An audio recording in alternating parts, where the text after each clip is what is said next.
السلام عليكم ورحمة الله وبركاته. الحمد لله الحي القيوم الذي أحيانا بعدما أماتنا وإليه النشور.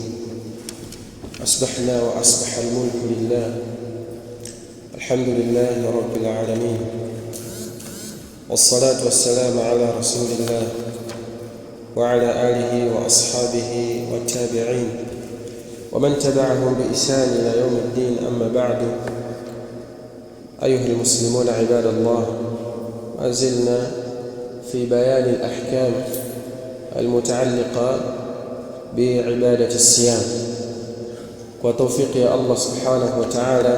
bado tuendelea kubainisha baadhi ya hukumu mbalimbali zinazofungamana na ibada ya funga, na jana baada ya kutaja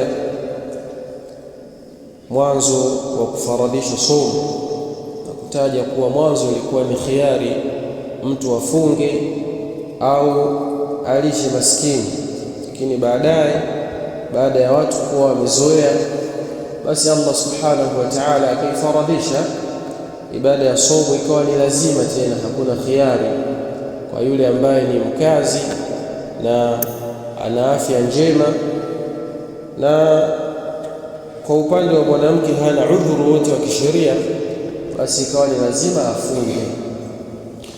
Lakini hapo hapo pia kwenye kutaja ilivyoanza somo, tutatajiwa katika hadithi za Mtume sallallahu alayhi wasallam wa mwanzoni somo ikifaradishwa, ukiachana na mwezi mtukufu wa Ramadhani, ilikuwa ni lazima kufunga yaumu Ashura, siku ya 10 katika mwezi wa Muharram, ilikuwa ni lazima kwa Waislamu. Lidhalika lama qadima an-nabiy sallallahu alayhi wasallam al-Madina wajada al-yahuda yasumuna yawma Ashura. Mtume sallallahu alayhi wasallam alipofika katika mji mtukufu wa Madina, aliwakuta Mayahudi wa pale wakifunga siku ya Ashura, na alipowauliza kwa nini wanafunga, wakamwambia ni siku ambayo Allah subhanahu wa ta'ala alimuokoa Musa pamoja na watu wake na akamwangamiza Farauni pamoja na watu wake, wafuasi wake. Falidhalika wanafunga kwa ajili ya kumshukuru Allah subhanahu wa ta'ala kwa hii neema, kwa sababu Mayahudi walikuwa ni wafuasi wa Nabiiullah Musa alayhi salam. Falidhalika wakawa wakifunga shukran lillah, kwa ajili ya kumshukuru Allah subhanahu wa ta'ala. Mtume sallallahu alayhi wasallam akasema, nahnu ahqqu bi Musa minkum, sisi tuna haki zaidi ya kumshukuru Allah kwa kumuokoa Musa zaidi yenu nyinyi. Mtume akafunga na akaamrisha masahaba wafunge, na ikawa ni faradhi kwa Muislamu kufunga yaumu Ashura kwa mwaka, ikawa ni siku moja, siku ya Ashura peke yake, tarehe 10 ya mwezi wa Muharram. Lakini katika hadithi kuna wahmun kidogo, kuna utata ambao wengi huwa watuchanganya. Alipoyazungumza haya maneno Mtume sallallahu alayhi wasallam akasema, la in baqitu ila alqabil la asumanna at-tasi'a, akasema ikiwa Allah atanijalia kuishi mpaka mwaka ujao, basi nitafunga siku ya 9 ya mwezi wa Ashura, ya mwezi wa Muharram, tafunga siku ya 9, na hiyo ni kwa ajili ya kuwakhalifu Mayahudi asifanane nao katika hii ibada. Wao wafunga tarehe 10 peke yake, yatafunga tarehe 9 pamoja na tarehe 10. Lakini Mtume sallallahu alayhi wasallam hakuwafikiwa kufikia huo mwaka unaokuja. Hasa katika hadithi ukisoma inakwambia alipofika Mtume sallallahu alayhi wasallam Madina, maana yake ni mwaka wa kwanza wa Hijiria. Lakini hapo hapo pia waambiwa Mtume alitamani afike mwaka unaokuja, lakini hakufika. Na ukitizama ona, huu ni mwaka wa kwanza, maana mwaka unaofuata ulikuwa ni mwaka wa ngapi? Wa pili. Na tufahamu Mtume sallallahu alayhi wasallam ameishi Madina kwa muda wa miaka mingapi? Miaka 10. Ameishi Madina muda wa miaka 10. Falidhalika hii hadithi ni moja, lakini maneno haya Mtume sallallahu alaihi wasallam ameyazungumza nyakati tofauti tofauti. Maneno ya kwanza ameyazungumza wakati alipofika Madina, lakini maneno aliposema anatamani akiishi mpaka mwaka unaokuja atafunga siku ya 9, ni maneno aliyozungumza mwaka wa mwisho akiwa katika mji wa Madina, na hadithi imepokelewa na Ibn Abbas radhiyallahu anhuma. Amekusanya haya maneno yote, lakini haimaanishi kwamba Mtume sallallahu alaihi wasallam aliishi mwaka mmoja pekee katika mji wa Madina, bali aliishi miaka 10 na miezi kadhaa. Lakini waweza ukajifunza jambo hapa. Kwa nini Mtume sallallahu alaihi wasallam kwa muda wote huu aliyoishi miaka 10 alikuwa akifunga yaumu Ashura peke yake? Hakufunga Tasua, hakufunga tarehe 9, akawa afunga siku ya 10 peke yake, mpaka ulipofika mwaka ambao baadaye alifariki, ndo alitamani afunge tarehe 9 ili aende nao tofauti Mayahudi. Wataja ahlul ilm kwamba katika hikma hapa kwa dai anapolingania watu na akafika sehemu akakuta kuna jambo ambalo wao wamelizoea wanalifanya, na hili jambo halimtoi katika sheria ya Allah subhanahu wa ta'ala, yaani ni jambo ambalo liko ndani ya sheria ya Allah na misingi ya Allah subhanahu wa ta'ala, basi si vibaya na yeye akiwa analifanya lile jambo huku anaendelea kufanya da'wa na kuwavutia watu katika kile alichokuja nacho, mpaka pale atakapoona sasa amepata uwezo na watu imani imewaingia, anaweza akaenda nao kinyume baada ya hapo. Falidhalika Mtume sallallahu alaihi wasallam kafunga miaka 10 yaum Ashura, lakini baadaye mwaka wa 11 ndo anakuja kusema atamani akifika mwaka unaofuata basi atafunga tarehe 9 ili aende kinyume na Mayahudi, baada ya kuona Uislamu umeshaenea katika mji wa Madina kwa wingi na ameshafikisha da'wa sehemu nyingi, na tayari pia Allah ashamjaalia kuwa na nguvu. Maana yake hata akienda nao kinyume haitoleta vurugu ya aina yoyote, wala hakutokuwa na shida yoyote katika jamii. Wa hakadha yataallamu dai, na hivyo hivyo anajifunza mtu ambaye anafanya da'wa, anapoenda katika jamii fulani, si lazima uwabadilishe watu kwa siku moja au siku mbili, bali kwa tadarruj, unaenda hatua moja baada ya nyingine, wala usilazimishe watu wabadilike kwa muda mfupi kwa sababu wewe watamani wakufuate au wakuige vile ulivyo. Nenda taratibu taratibu na Allah subhanahu wa ta'ala atafanya wepesi. Naam. يقول المؤلف رحمة الله عليه أسمى العلامة الشيخ محمد بن صالح العثيمين رحمه الله رحمة الأبرار: ولصوم حكم كثيرة.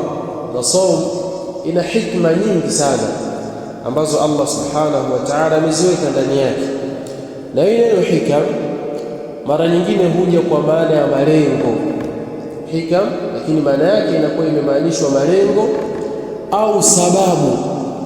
au sababu. Walidhalika hapa ukichunguza wakuta mengi yaliyotajwa hapa na shekhe ni matunda pamoja na sababu.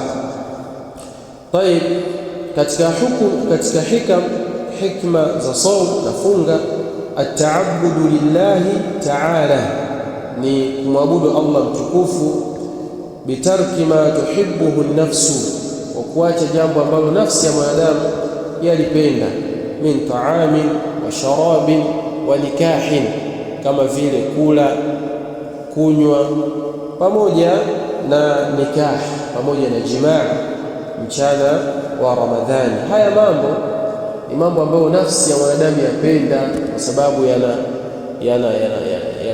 faida, yanavutia pia, na ni mambo ambayo ni starehe. Maana wasikia leo mtu akiwa anataka kwenda kustarehe akwambia twende bana tukale bata, twende tukajiachie, tukachafue meza, tukapige kuku za kutosha. Manake kula ni starehe, jambo ambalo mtu apenda, nafsi yake inalipenda lile jambo na inalitamani na anavutiwa nalo, lakini anapoliacha kwa ajili ya Allah subhanahu wa ta'ala, hii ni ibada, lakini anajidhalilisha kwa Allah na anakuwa mnyenyekevu ili apate malipo aliyoahidiwa na Mola wake. Hii namba moja. Namba mbili, tadhakkuru al-insan, inamkumbusha mwanadamu saum li ni'mati llahi ta'ala alayhi, neema za Allah juu yake yeye alizopewa, bitaisiri at-ta'ami wash-sharabi wan-nikahi, kwa kule kufanyia wepesi kula kunywa pamoja na swala la tendo la ndoa kwa waliooa sheria. Fa innahu idha dhaqa alama faqdiha, kwa sababu mtu anapopitia yale maumivu na machungu ya kuvikosa hivi vitu, hala saum, wakati wa saum, na ilikuwa kabla ya hapo anavipata vizuri, anakula muda anaotaka, anakunywa muda anaotaka, na alioa ndoa ya kisheria yuwakutana na mkewe au mumewe wakati anaotaka, dhakara ni'mat Allahi alayhi, akivikosa wakati amefunga anakumbuka ile neema ya Allah aliyopewa, biujudiha wa taysiriha, wa kupatikana hivi vitu tena kwa wepesi zaidi, hala al-fitr, anapokuwa hajafunga. Kwa sababu mtu kama hajafunga anakula anakunywa wakati ambao mwenyewe ataka, wala hawekewi mipaka, lakini akifunga anawekewa mipaka. Hilo jambo la kukumbusha neema hii aliyopewa na Allah subhanahu wa ta'ala. Na jambo la tatu, husulu al-ajr al-azim bidhalika, anapata malipo makubwa kwa hiyo ibada ya saumu. Fa inna Allah ta'ala ikhtassa as-sawma li nafsihi, kwa sababu Allah subhanahu wa ta'ala ameifanya saumu kuwa ni maalum kwa ajili yake. Waja'ala jazaahu ilayhi, na malipo yake ameyaweka kwake peke yake. Maana yake hakuna anayejua mtu akifunga analipwa daraja ngapi au analipwa thawabu ngapi, hakuna. Ni matendo matatu peke yake ambayo mtu akiyafanya hajui thawabu zake ni ngapi au analipwa kiasi gani au daraja ngapi. Ibada ya kwanza ni saumu. Mtu anayefunga mwezi mtukufu wa Ramadhani au ibada ya sunna ya saumu, malipo yake anayejua ni Allah subhanahu wa ta'ala, wala hakuna mwingine anayefahamu. Jambo la pili, anayefanya subra, inma yuwaffa as-sabiruna ajrahum bighairi hisabi, anayefanya subira katika jambo lolote, ikawa ni jambo la kumtii Allah katika ibada au ni jambo la kuacha maasi kwa ajili ya Allah, au akafanya subira wakati anapitia mitihani na changamoto nyingi, akiamini ni qadari ya Allah subhanahu wa ta'ala, hiyo subira malipo yake anayejua ni Allah subhanahu wa ta'ala, hakuna anayefahamu. Lakini jambo kubwa pia jingine, anayesamehe. Mtu anayesamehe waliomkosea, akaachana na yale mambo waliomfanyia na akayapotezea kabisa, malipo yake anayejua ni Allah subhanahu wa ta'ala. Hizi ni ibada tatu ambazo malipo yake hakuna anayefahamu zaidi ya Allah subhanahu wa ta'ala, na lengo la kutowekwa wazi malipo ni ili mtu awe na shauku ya kuyapata haya malipo, kwa sababu siku zote ukiwa umefichiwa malipo ya jambo na limehimizwa kweli kweli na limehamasishwa kweli kweli, bila shaka mtu atatamani ajue ni malipo gani yanayopatikana katika hilo jambo. Na Muislamu lazima ajitahidi katika hizi ibada tatu, asikose hata moja: kufunga saumu ya Ramadhani na saumu za sunna, na vile vile kusamehe pamoja na kufanya subra. Naam, atuambia Allah subhanahu wa ta'ala katika hadithi al-Qudus, kullu amali ibn adam lahu illa as-sawma fa innahu li wa ana ajzi bihi. Asema Allah, kila amali anayofanya mwanadamu ni ya kwake. Maanake anafahamu malipo yake na anajua mwenyewe, na watu wengine pia washuhudia, wamuona. Mtu akiswali tumuona mtu aswali na tumuhesabia katika khair. Mtu akitoa zaka yaonekana kutoa zaka na anahesabiwa katika khair, Lakini mtu akifunga, huwezi jua, mtu anaweza akafunga hapa msikitini, tuonana kuwa tumefunga, na akaonesha kweli huruma, akaonesha amechoka, lakini akitoka anaenda sehemu, anakaa, anajificha, anakula. Na hii hutokea mara nyingi kwa vijana wadogo wadogo wanapoanza kufunga. Mtu anakuwa mbele za watu anaonesha amefunga na anaonesha amechoka kweli kweli, lakini akipata nafasi kidogo pembeni akakuta kuna mihogo, kuna mandazi yameachwa, anapita nayo na anajikausha, anapaka kabisa mdomo wake kama ni udongo, ni majivu, ili aonekane ameshikwa na somo, lakini amefungua.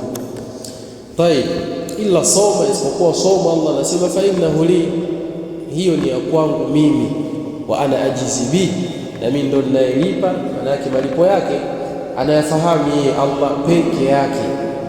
Naam, na vile vile katika manafi ya som, manufaa ya som na faida zake, tadhakkurul ghaniyi, som inamkumbusha tajiri na mwenye uwezo, hala ikhwanihi alfuqara almu'damin, inamkumbusha hali ya ndugu zake wasio na uwezo, fuqara, ambao fuqara ni ashaddu min almiskin. Faqir ni mtu ambaye hali yake ni mbaya kuliko hata maskini. Fukara huyu yeye anaishi maisha ambayo haelewi, hana pakula, hana pakulala, yani akiamka ndo siku imeanza upya na maisha yameanza upya. Lakini maskini ni yule ambaye unakuta ana sehemu yake ya kuishi na ana cha kuanzia katika maisha, yani akiamka asubuhi anajua asubuhi tunaianza vipi na mchana pia tunaianza vipi, isipokuwa usiku tu ndo hajui anaimaliza vipi. Lakini fakiri au fukara ni yule ambaye siku ikianza na yeye ndo anaanza, hajui anaanzaje. Falidhalika mtu anayefunga anajua hali pia ya hawa fukara, watu wasiokuwa na uwezo. Fayandhur ilayhim bi'aini al-'atfi war-rahma, anakuwa anawatizama kwa mtizamo wa rahma, huruma pamoja na upole, kwa sababu akifunga yeye atahisi njaa, atahisi tabu kidogo ya kutokula wakati ambao amezoea kula. Lakini hiyo unaweza kuta ndo hali ya baadhi ya watu, kila siku wenyewe wanakula kwa manati, wanakula kwa kubahatisha, hawana uhakika. Lidhalika inamkumbusha hii saumu, mtu akumbuke hali ya baadhi ya watu wanaopitia kwenye maisha yao, anakuwa na moyo wa huruma pamoja na upole kwa kuwasaidia wengine ambao hawana uwezo.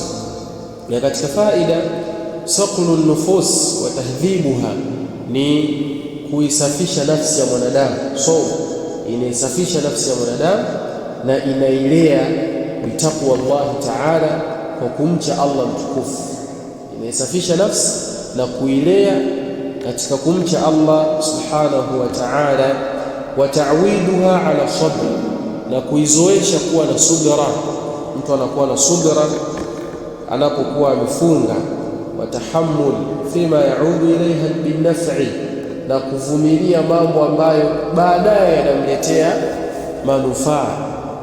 Mtu akiwa amefunga anavumilia, anafanya subra, lakini haiendi bure, inakuja na manufaa. Kuna malipo yanapatikana ndani yake, kuna kusamehewa madhambi, kuna kuachwa huru na moto wa Jahannam na mengine mengi ambayo yapatikana katika funga. Falidhalika analelewa katika uchamungu wa kumcha Allah subhanahu wa ta'ala, na anazoeshwa kuwa na subra katika mambo yake.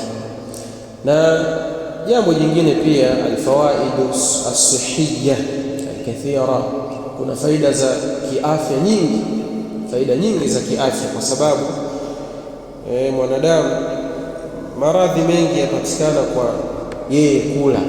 Mtu anapokuwa anakula wakati mwingi, maradhi yapatikana, alati yatarattabu alayhi, basi anapata faida za saumu, anapata faida za kiafya zinazotokana na funga. Lakini ukichunguza sasa katika jambo la kustaajabisha zaidi, mwezi mtukufu wa Ramadhani ni mwezi ambao watu wamefunga kula na kunywa, lakini ukikaa vizuri ukatafakari, ndio mwezi ambao watu wanakula na kunywa zaidi kuliko miezi mingine.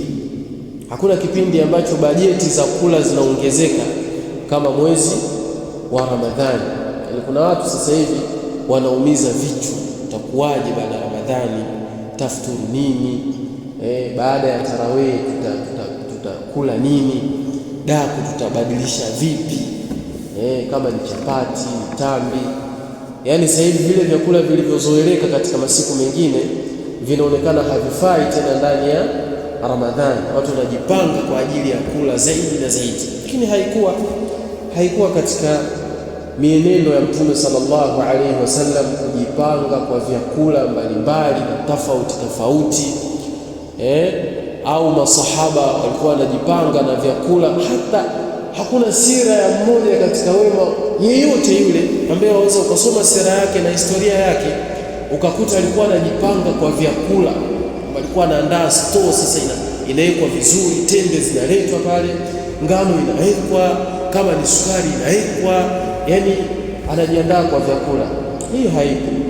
Ni sisi tumeghurika sana na tumedanganyika na masuala ya kula, ambayo imepelekea mpaka baadhi ya ndugu zetu Waislamu ikiwa inafikia Ramadhani na hajajiandaa kwa chakula, anahisi kuwa mnyonge, anajihisi ni mnyonge na ni mtu ambaye atafunga katika hali mbaya sana, kwa sababu tu hana maandalizi ya vyakula. Lakini tumesahau maandalizi ya nafsi, maandalizi ya moyo, maandalizi ya kiibada, ambayo ndio muhimu zaidi kuliko hata hivyo vyakula. Watu wengine wanajihisi kuwa wanyonge, wanajihisi kuwa duni, wanajihisi kama vile hawajapata neema hata hiyo Ramadhani, haoni ladha yake kwa sababu tu hajajiandaa maandalizi ya vyakula. Huu ni mtihani ambao tumekuwa nao sisi katika zama zetu. Tumuombe Allah subhanahu wa ta'ala atuepushe nao na atuweke nao mbali. طيب, asema muallif rahmatullahi alayhi, ila ghairi dhalika min alhikam allati yudhhiruha Allah ta'ala liman sha'a min ibadihi bitaammul au yukhfiha anhum, na zinginezo pia katika hikma mbalimbali ambazo Allah subhanahu wa ta'ala anazidhihirisha kwa mja wake pale anapokuwa na mtizamo wa ndani zaidi katika somo, au akazificha Allah akazifahamu mwenyewe. Na kupitia hii ibara wanachuoni wanatuambia ibada yoyote ambayo anaifanya mwanadamu, ibada yoyote ambayo anaifanya mwanadamu Muislamu, basi hikma yake ni hikmatun rabbaniyya. Hikma yake anaifahamu ni Allah subhanahu wa ta'ala peke yake. Ama faida pamoja na malengo, Allah ameyadhihirisha baadhi ya malengo na amedhihirisha baadhi ya faida, lakini hikma, kwa nini hii ibada imefaradhishwa, anayejua ni Allah subhanahu wa ta'ala.